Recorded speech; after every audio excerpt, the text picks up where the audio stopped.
Assalamualaikum warahmatullahi wabarakatuh. Sebelumnya kami dari kelompok 4 yang membahas tentang salinitas, temperatur, dan densitas STD air laut. Jadi di sini kami mengambil isu tentang Jepang yang membuang limbah nuklir di laut. Sebelumnya perkenalkan anggota kelompok kami yang terdiri dari Rika Adisty dengan NIM 122440003, Firdaus Fadli Ramadhan dengan NIM 122440024, Lala Saptaria Nababan dengan NIM 122440038, dan Singgih Rangga Saputra dengan NIM 122440044. Yang pertama yaitu kami bahas mengenai faktor-faktor yang ada. Jadi kondisi perairan laut sangat dipengaruhi oleh perubahan parameter oceanografi permukaan dan juga atmosfer. Wilayah laut yang tercemar oleh limbah industri maupun limbah domestik dapat mempengaruhi komposisi air laut. Salah satunya dapat mempengaruhi temperatur, densitas air laut, serta salinitas air laut. Selanjutnya mengenai permasalahan yang dihadapi oleh pemerintah Jepang yang saat ini mengenai pembuangan limbah nuklir yang terjadi di Laut Jepang. Pada tahun 2021, Jepang mengumumkan bahwa mulai tahun 2023, Jepang akan membuang sejumlah ton limbah nuklir ke laut. Jepang sudah mulai membuang limbah pembangkit listrik tenaga nuklir atau PLTN Fukushima ke laut sejak 24 Agustus. Alasan Jepang membuang limbah nuklir PLTN Fukushima ke laut yaitu karena 3 reaktor PLTN Daiichi Fukushima rusak setelah diguncang gempa magnitudo 9,1 pada Maret 2011 silam. Nyaris sekitar 150 miliar US dollar telah dihabiskan untuk mengatasi kecelakaan atom terburuk sejak bencana Chernobyl 1986 ini. Meski rusak, PLTN ini masih terus memproduksi 100 meter kubik limbah setiap hari. Limbah ini berasal dari campuran air tanah dan air laut untuk mendinginkan reaktor. Air dari sisa pendinginan ini pun disaring dan disimpan di tangki-tangki. Karena banyaknya tampungan, 1000 tangki di PLTN Fukushima kini telah habis ruang. Buntutnya, air limbah bakal mencapai kapasitas tangki yakni 1,3 juta meter kubik pada awal 2024 mendatang. Karena itu, Jepang pun memutuskan untuk membuang limbah nuklir Fukushima langsung ke laut. Berikut adalah gambar penyebaran limbah nuklir di Fukushima, Jepang. Pembuangan limbah nuklir yang dilakukan Jepang dapat menyebar dan mempengaruhi salinitas, temperatur, dan densitas STD air laut. Limbah nuklir memiliki dampak negatif, yaitu yang pertama pemanasan air laut. Pembuangan limbah nuklir dapat menyebabkan pemanasan lokal air laut, terutama limbah nuklir yang mengandung zat-zat yang menghasilkan panas. Hal ini dapat meningkatkan suhu atau temperatur air laut. Lalu, kontaminasi air laut. Pembuangan limbah nuklir yang tidak terkendali dapat menyebabkan kontaminasi air laut. Selanjutnya, perubahan kimia. Zat radioaktif dalam limbah nuklir dapat mempengaruhi komposisi kimia dan fisik air laut yang dapat mempengaruhi densitas atau massa jenis air laut. Lalu efek jangka panjang, dampak negatif pembuangan limbah nuklir dan pada temperatur dan densitas air laut dapat berdampak dalam jangka panjang. Nuklir yang dibuang ke laut mengandung zat yang bersifat korosi yang dapat mempengaruhi salinitas, temperatur, dan densitas STD air laut. Selanjutnya mengenai salinitas dan temperatur. Salinitas normal air laut berkisar antara 30 ppt sampai 35 ppt dan pencemaran yang disebabkan oleh limbah nuklir ini mempengaruhi distribusi dan komposisi garam dalam air laut. Lalu untuk temperatur air laut yang telah tercemar dapat mengakibatkan kenaikan suhu karena limbah nuklir yang mengandung bahan radioaktif dapat menghasilkan panas yang sudah tercampur dengan air laut. Dapat dilihat peta wilayah Pasifik yang berpotensi terkena limbah nuklir Fukushima, Jepang. Dapat dilihat berita pada BBC News dan juga CNN Live yang menjelaskan mengenai pembuangan limbah nuklir Fukushima, Jepang ke laut. To Japan now, where over 1 million tons of wastewater from the Fukushima nuclear power plant has begun to be released into the Pacific Ocean. The decision to discharge water used to cool damaged reactors was approved by the United Nations nuclear watchdog last month. The move has sparked protests and criticism by Japan's neighbours, with Hong Kong's leader John Lee instructing his government to restrict some Japanese seafood imports in response. Japan maintains that the process is safe, saying it will have removed most radioactive elements from the water before it is released. Live now to our Tokyo correspondent Shaima Khalil, who is in Fukushima.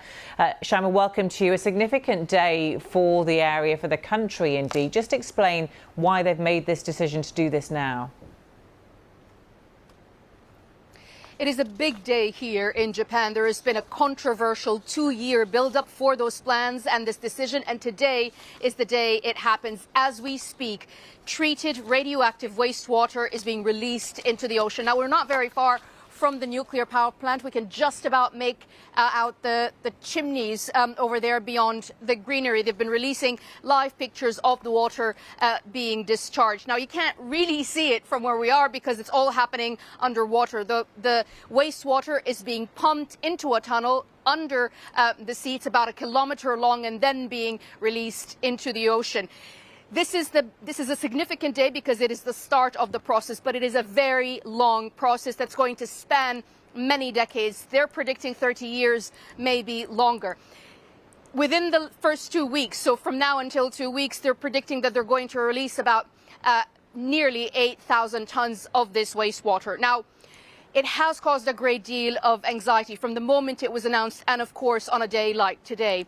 The science says it's safe, the government says it's safe, TEPCO, the company running the plant, says it's safe. Essentially, they've been processing this water, diluting it, removing more than 60 radionuclides. One remains, which is tritium. It's very hard to remove from water, but they say with the dilution, the fact that it's in the ocean, the concentration levels are going to be well below safety standards. That does very little to reassure people here in Fukushima, in Japan, and around the region. It's interesting, we're not very far from a fishing port, and the one fisherman that we wanted to speak to said, look, we've been told not to speak about anything today, but we've been here many, many times, and those who we've managed to speak to are really worried. They say, we've suffered a great deal of reputational damage, perception of Fukushima fish, and it's taken us years to convince people to have our seafood. This release is like a second disaster to us. Many people are worried about what to feed their children. And of course, it's not just here in Japan. China is angry. It's criticized Japan for using the Pacific Ocean as its personal sewer.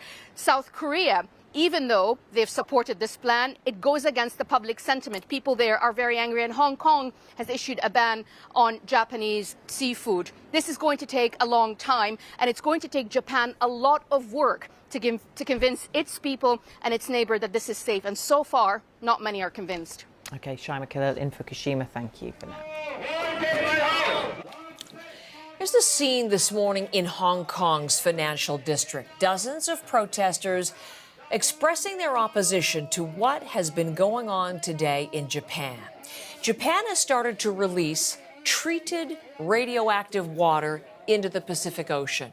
It's water from the damaged Fukushima Daiichi power plant that was, of course, damaged, terrible damage during the earthquake and tsunami. But the water has been treated and, as I say, is now being released, a step in the decommissioning of the plant. A very controversial move, and one which has tremendous economic consequences as well. As we look at these stories of protest, let's bring in Chris Gilbert, who's going to show us some of the images. There we see some of the images, and Chris is in Tokyo this morning. Tell us more about this decision. It's a fascinating story, Chris. What Japan has done, how it's cleaned up, it claims, this contaminated water, and why it's doing this now. Well, this is not the end of the decommissioning process. This is one obstacle along the way, and it's taken 10 years of planning to get to this point. They have 10 million tons of treated water that they've put through a facility that strips it of the radionuclides it's gathered from the power plant, and it's sitting in tanks, and that space is now at 98% capacity. It has to go somewhere. But the problem is that there is one isotope called tritium, which cannot be removed from the water because it has the same properties as water. So their solution that they've come up with is to dilute it with enormous amounts of seawater and then discharge it incredibly slowly into the ocean. That is where the controversy comes in, and that is why this process is going to take 30 to 40 years to finish. So that's what they've done. And in now to the ocean is going this treated water. This is water which is fished, which provides fish to the region, to the world, and there are safety concerns about this. What are some of the issues there, Chris? Yeah, it is fish. It is the livelihoods of several communities along that coast, and they're the ones that are going to be most directly impacted by this. The experimental factor to this is the length of time, that 30 years it's going to take to finish this. Tritiated water has been released by many countries before, including Canada. But the concern really is that these communities don't have the trust in TEPCO, the company running the project, or the government, that this project is safe. They can't take them at their word because they have been burned before. First of all, when these reactors were placed on the coast, a coast where tsunamis have happened before. Secondly, by the way that TEPCO ran the plant to not mitigate the risks of a meltdown. And then thirdly, when both parties, the government and TEPCO, hid the extent of the meltdown when it happened from the media and the international media and from the Japanese public. It is going to affect future generations of Japanese communities in that area for 30 years. They're worried about their children and their grandchildren from here.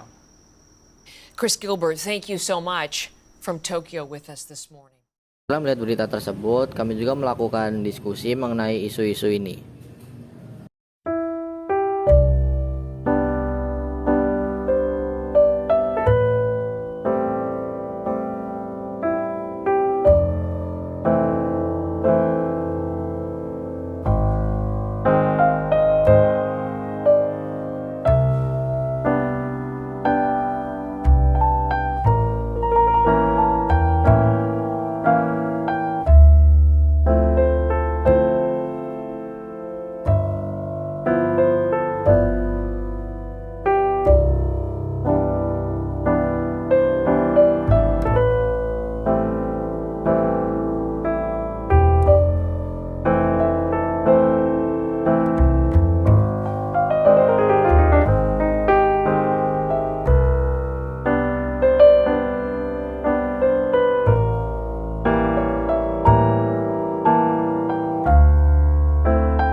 Sekian dari kelompok kami.